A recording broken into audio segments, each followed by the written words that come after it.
Welcome to the Path Monk Presents podcast. My name is Sean Donnelly Lewis, and today we're talking with Miruna Dragomir. She is the head of the head of marketing at Planable.io. Miruna, welcome to the show. Hi, Sean. It's good to be here. Great, and I know that I slaughtered your name, so please just say it one time to everybody, so everybody hears it rightly. Sure. So it's Miruna Dragomir. That's right. Okay, let's talk about a word that I can pronounce. Talk about Planable. What do you guys do? So we're a social media collaboration platform, and that means that we're software that helps teams create, collaborate, plan, approve, and schedule content on their social media channels. Okay.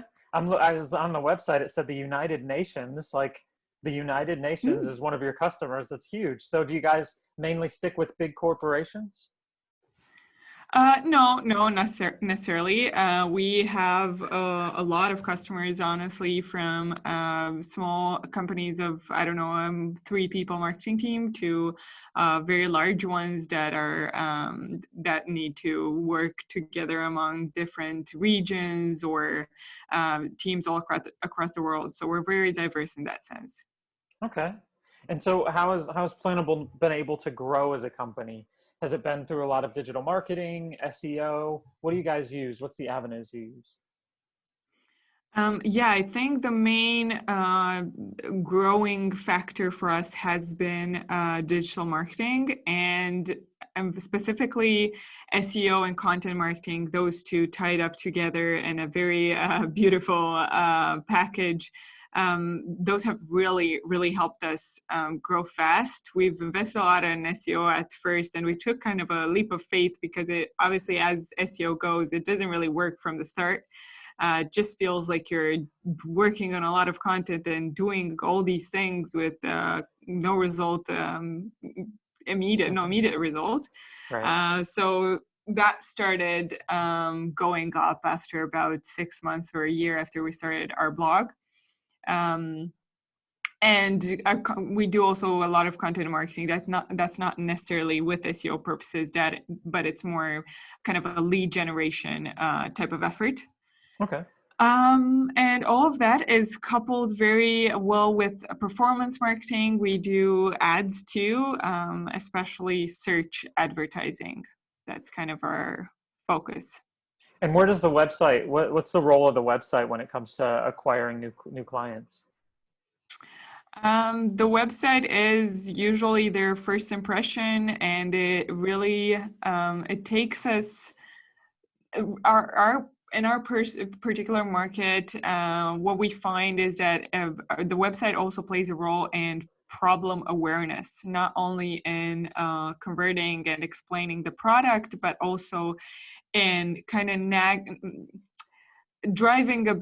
deep diving into the problem, and kind of reminding people just how annoying it is and how chaotic their process might be, Sure. and how long it takes. So the website, it takes our visitors through kind of a journey into what the problem is, how it manifests, and then the actual solution that Planable can be.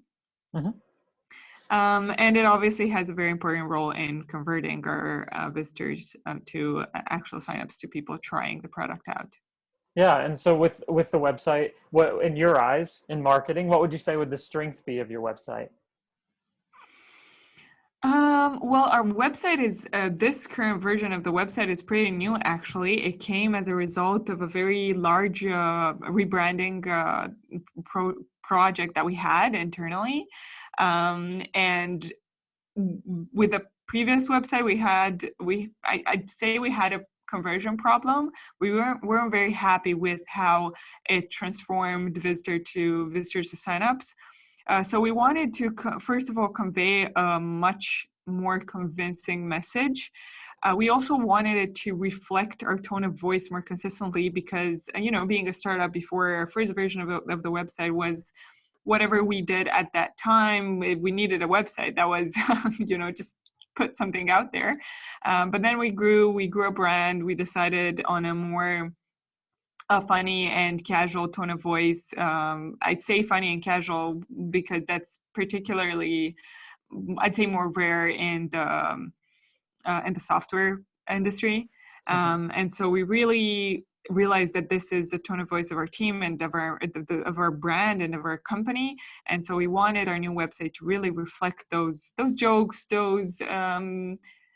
that kind of familiarity that our brand has and that we wanted it to have. And that's, I think, a very strong point of it. Then a humble brag, I also think it's very beautiful. And I think it's all the designers that contributed to it, to the UX of it, to the illustrations of it. I think it turned out quite beautiful in the end. Yeah, I do think it's an aesthetically pleasing website. But staying with the marketing approach, obviously, people in marketing, you always have room for improvement. There's always things where you think if this little thing was better, then the whole thing would be complete. In your eyes, what would you? I know that you said the website's new, but what would you say is kind of room for improvement? Is it ability to convert people as well, or quality of leads, the user experience? You're talking about the user experience being really good, but maybe one of those three, what would you say is where you feel like, okay, if we could nail that down, it would be really, really good? I think one thing I'd really like to explore further is the personalization of our website, and not necessarily the dynamic personalization, but simply adding pages that are more dedicated to some specific industry or some specific use case. Because with the general pages, the general landing pages, the homepage, the product page, you can only do so much because you want to kind of almost say it all, but you cannot talk to everyone on one single page. Right. And I think Planable is quite a customizable software in a manner that it can work with so many different use cases. So I think that's something that we could improve, add pages for each specific use case so people can really understand better if it does suit their particular team and workflow or not. Yeah, kind of coming back around to what you guys do, and just for everybody listening, what would you say is the main competitive advantage to what you guys offer? You can humble brag again, that's fine. Thank you. Our competitive advantage is our focus on teams and collaboration, because I'm sure that a lot of people know that there's a lot of social media software out there.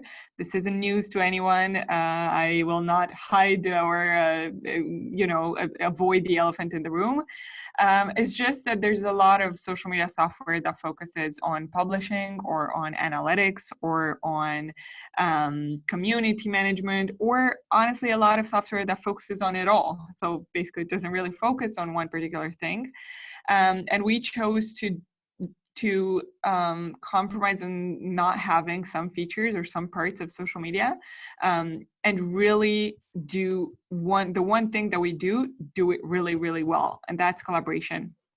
So that's kind of how I differentiate. We cover any workflow before the actual publishing. We also do the publishing, but we focus on really ensuring that there's no need for a spreadsheet or for an email or for a Slack message. It's one place to communicate everything. Great.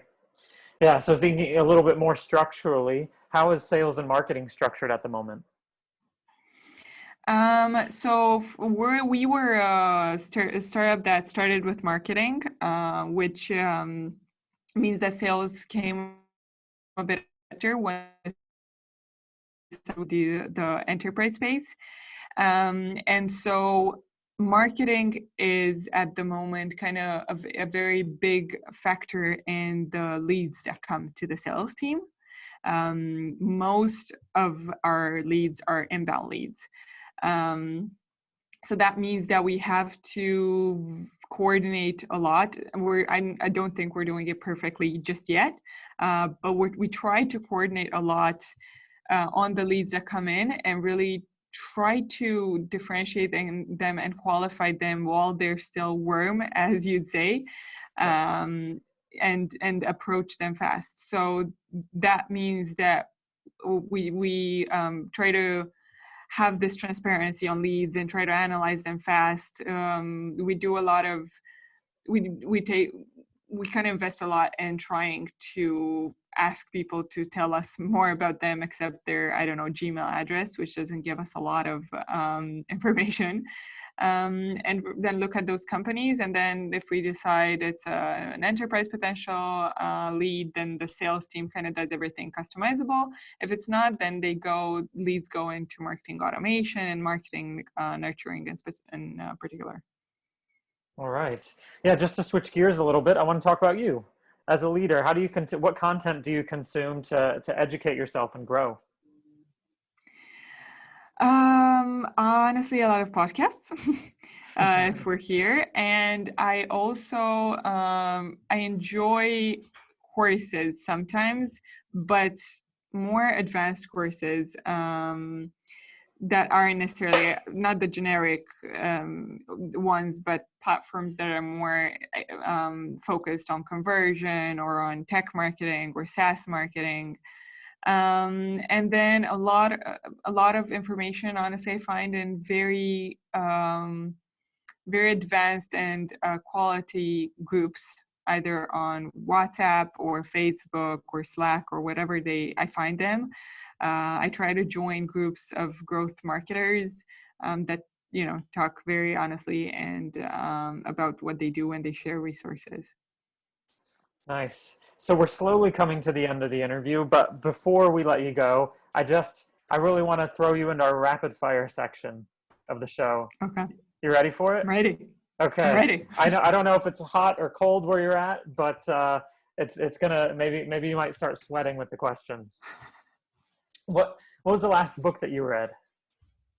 The Man Who Mistook His Wife for a Hat. All right. What's the single thing that your company is focused on at the moment? Growth and scaling the growth. If there were no boundaries in technology, what would be the one thing you would want to have fixed for your company? I don't know, fully integrated analytics across absolutely everywhere and anywhere. Very scary. What's the last thing that kept you awake at night about your company? The last initiative that we launched, and how big it's going to get, and if people will actually access it and sign up after that. If you were to start your professional journey all over again, what would be the one piece of advice you give yourself? Calm down, first of all, you'll be fine. Sleep. Do not lose all those nights, and continue doing what you're doing. All right. So that was Miruna Dragomir. Oh gosh, I'm so sorry. I'm so embarrassed. Okay. Thank you so much for listening to me slaughter your name. But before we let you go, we always give our guests, if just to sum up everything that we talked about today, what would be the one thing that you would want the listeners to take home with them? I think the one thing is to look at their process a bit and stop putting off the need for auditing your own workflows, and really take a hard look at how the team is working and communicating. Great. You can check out everything that they're doing at planable.io. Miruna, thank you so much. Thank you.